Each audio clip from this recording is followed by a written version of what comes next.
Pondé, o Frank Furedi, que é aquele sociólogo húngaro-canadense de que a gente já falou aqui, ele diz que eventos que têm uma alta voltagem dramática e um grande potencial destruidor, como 11 de setembro, como a pandemia, esses eventos eles tendem a desorientar as pessoas. E daí, nessa desorientação, elas não se satisfazem só com a busca de informações, elas querem explicações. E é essa busca por explicações que pode alimentar de alguma forma essa paranoia que você fala, essas teorias conspiratórias. Então, a minha pergunta é, as pessoas, elas dão mais importância para o significado do que para os fatos, é isso? Essa questão de você ficar procurando explicação, eu acho que ajuda, inclusive, a você lidar com a desorientação, como fala Furedi. Mas a tua pergunta me lembra de uma outra referência, que é um psicólogo canadense muito famoso chamado Jordan Peterson, né, bastante reconhecido, que ele fala uma coisa que eu acho que cabe muito bem no que você disse e é bastante interessante, que é assim, o pensamento científico ou racional, calcado na busca de fatos que informem você sobre alguma coisa, ele é muito recente na espécie humana. Começou na semana passada, em termos de pré-história, eu quero dizer. O outro tipo de produção de pensamento, que é o pensamento mítico, que o Peterson tem um termo que você me lembrou quando você usou esse termo, que é um pensamento dramático, em que vê o mundo como um drama, cheio de significados dramáticos, de lutas cósmicas e grandes tramas, né? Isso o Peterson. Então, você pega um caso como a pandemia de Covid, a peste negra, a espanhola, você pega grandes guerras, 11 de setembro, são grandes eventos dramáticos.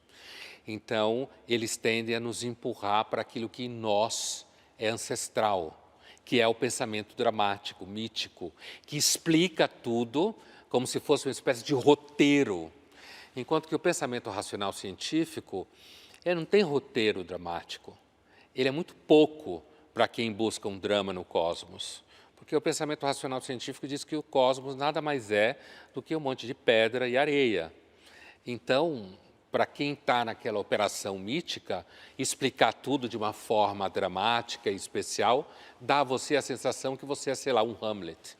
Então é como se as pessoas buscassem ver um grande blockbuster de Hollywood em qualquer evento, uma coisa com começo, meio e fim, ou seja, uma coisa com sentido. Com culpados, com uma trama por detrás. Esse tipo de mente, ela vê um roteiro, e nesse roteiro ela tem um lugar especial. O lugar dela é daquela pessoa que vê o roteiro, enquanto os outros bobos não entendem o que está acontecendo. Então, ela enxerga como se ela estivesse dentro de um grande roteiro, escrito por alguém que está conspirando, ou alguém que estão conspirando contra o mundo, contra as pessoas como ele e tal. Mas você falou em paranoia, Pondé, e eu lembro que você sempre fala que o Freud já tinha estabelecido essa conexão entre conhecimento e paranoia. E que a paranoia é um estado em que o sujeito vê sentido em tudo, quer dizer, excesso de sentido, né? Explica isso melhor. Eu lembro que isso foi uma das coisas que me chamou a primeira atenção quando eu comecei a estudar psicanálise, né?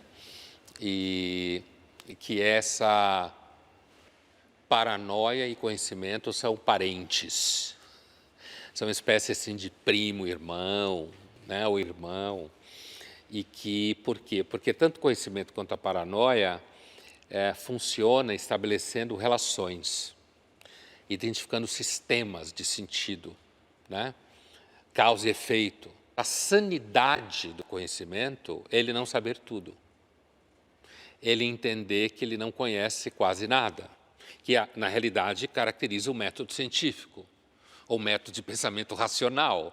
Tanto o método científico quanto o método de pensamento racional tem, digamos assim, uma disposição prévia, que é a humildade diante do dado, que você não tem, nunca tem pleno, os dados em plenitude. Enquanto que a paranoia não, a paranoia ela é exuberante. Então, seria algo como, o paranoico é aquele sujeito que vê sentido em tudo.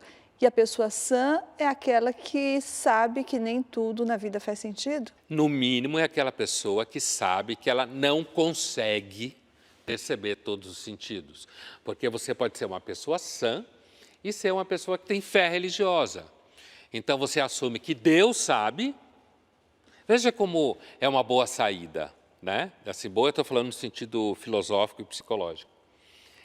A ideia de que Deus sabe tudo, mas eu não, que é uma ideia clássica na religião católica, judaica, né? Cristianismo em geral, e também aparece no filósofo René Descartes, do século XVII. O que o Descartes dizia, Thaís? Ele dizia que Deus é o único que tem um intelecto pleno.